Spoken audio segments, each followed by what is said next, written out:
Hello, everyone. Welcome to my 2020 Top 10 list of hot, resilient trends in green roof and green wall design, plus a look into 2021. Hi, I'm Linda Velazquez from Greenroofs.com, and we've certainly had an unprecedented and super challenging year on many fronts, and on a truly global scale. Potentially, the ever-evolving COVID-19 pandemic could be the most serious health and economic threat of our lifetime. For those of you who don't have time to watch our entire top 10 list for 2020 and 2021, we're breaking it up by categories to make watching more manageable. You'll see that the hot top 10 list for 2020 and 21 is a bit different in that trends are defined in terms of their resiliency application. I've curated a selection of truly resilient global architecture from across 6 continents to hopefully keep you inspired. Number 7, Genius Loci, spirit of place to soothe your soul. There's really no place like home within a native ecology. The multi-award-winning Bendigo Hospital is the largest in Victoria, Australia, with numerous sustainable design features. Oculus used an evidence-based and biophilic design approach across the project, incorporating fractal leaf structures and utilizing natural and local materials, moving water and textured planting.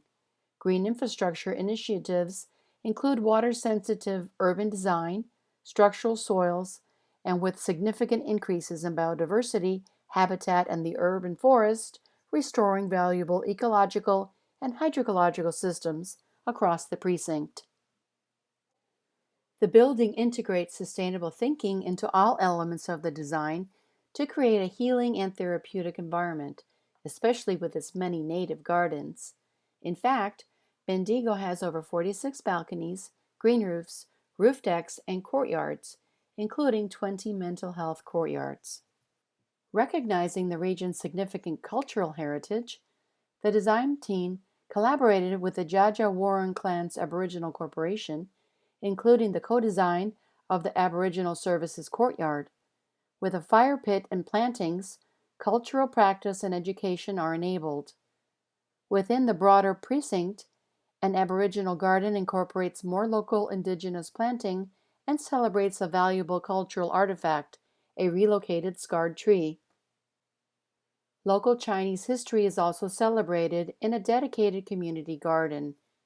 Connection and kindness were the landscape architectural design drivers, and references to the site's history and ecology have helped deliver social, environmental, and cultural benefits with a strong sense of place for patients, staff, visitors, and the community. Designed by Snøhetta, the Theodore Roosevelt Presidential Library will be located at the northeast edge of a butte amidst the rich landscapes of the North Dakotan Badlands.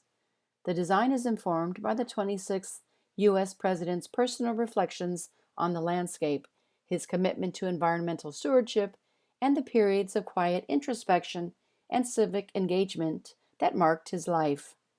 Snøhetta's landscape architects have been leading the design, and the Presidential Library will be more than just a building, envisioned as a journey through a preserved landscape of diverse habitats, punctuated with small pavilions, providing spaces for reflection and activity ranging from contemplative nooks to expansive vistas. Native plants only will be used throughout. Visitors can ascend the accessible green roof for commanding views of the Theodore Roosevelt National Park, including historical settings in the Little Missouri River Valley and the location of Roosevelt's Elkhorn Ranch far in the distance.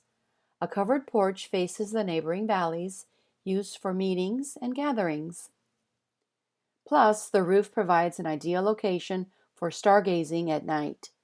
Adventure paths on the library loop will connect to the nearby Ma Da Trail, and locally sourced and renewable materials and sophisticated energy systems will set a new standard for sustainable design in the region. Architects UN Studio says it has drawn inspiration for its Yeosu Gyeongdo Island master plan in South Korea from traditional Korean gardens, which offer a place for human activities while also celebrating flora and fauna. The design envisions a sustainable leisure destination where the natural and man-made environments are seamlessly linked. The development has 3 neighborhoods across the 470,000 square meter site: Gyeongdo Gateway, Sunrise Waterfront, and Seabreeze Coast, each with a distinct garden concept. Placing the different needs and wishes of the various users at the center of the design, the master plan offers a number of destinations, from affordable options, such as a family resort, to more exclusive private villas on a smaller neighboring island. The buildings are embedded in the landscape and follow its natural morphology, and the island's mountainous terrain extends panoramic views of the ocean and of the horizon. An important legacy of traditional Korean gardens is to ensure how the scenery is framed, to help maintain the natural landscape as a continuous theme inside and out. Buildings are responsive to the natural environment and center around the green qualities inherent to the island, enriching an existing conservation areas while also making space for a lush forest. Please visit us at Greenroofs.com to stay on top of all the global green roof and green wall news, and don't forget to join us on social media and get your company all the exposure you deserve by getting listed in the directory. And here's a quick look at hopefully a really complete list of my inspirational sources and resources that I used for the 2020-21 Top 10 list.